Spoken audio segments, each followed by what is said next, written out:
Assalamualaikum warahmatullahi wabarakatuh. Perkenalkan, nama saya Reva Uliasina Disti. Di sini saya akan menjawab pertanyaan, yaitu apakah PCA berwenang untuk mengadili sengketa hukum laut internasional? Pertama, sebelum saya menjelaskan, saya akan menjelaskan terlebih dahulu tentang PCA sendiri.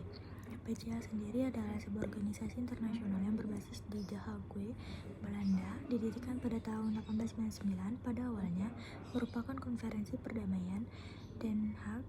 PCA mendorong penyelesaian sengketa yang melibatkan negara, badan negara, organisasi antar pemerintahan, dan pihak swasta dengan membantu dalam pembentukan arbitrase pengadilan dan memfasilitasi urusan hukum antara mereka.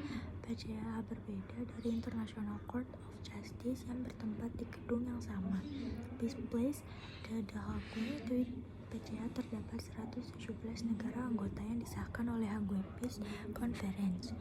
Lalu pada pasal 55 UNCLOS 1982 mendefinisikan I sebagai badan air laut yang berbatasan dengan luar wilayah, perairan, dan laut, sesuai dengan sistem hukum khusus yang diatur dalam bab 5 berdasarkan hak dan yurisdiksi negara pantai dan kebebasan nasional lainnya. Oleh karena itu, Konvensi PBB tentang hukum laut tahun 1982 juga mempengaruhi kehidupan ekonomi negara-negara, terutama yang menerima perairan tambahan. Hal ini dapat muncul karena potensi sumber daya laut yang ada tersedia baik dari perspektif ekonomi nasional maupun keamanan regional. 5. Sengketa internasional dapat diidentifikasikan sebagai salah satu aspek dari urusan internasional. Hal ini didasarkan pada pemikiran bahwa hubungan internasional antar negara dan individu maupun negara dengan organisasi internasional sering menimbulkan konflik di antara mereka. Hubungan internasional termasuk beberapa aspek kehidupan seperti politik, sosial, dan ekonomi.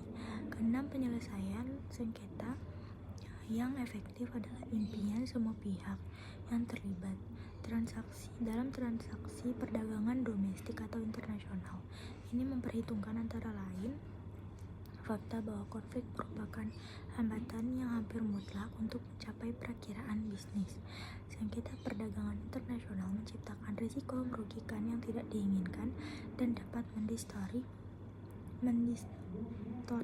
perkiraan bisnis. Hal ini sangat penting terutama dalam kaitannya dengan visi bisnis yang mendasari kegiatan tersebut, yaitu efisiensi dan keuntungan. Perlindungan kedaulatan dan yurisdiksi wilayah di kawasan Laut Cina Selatan melibatkan 6 negara, yaitu Tiongkok, Taiwan, Filipina, Vietnam, Malaysia, dan Brunei Darussalam.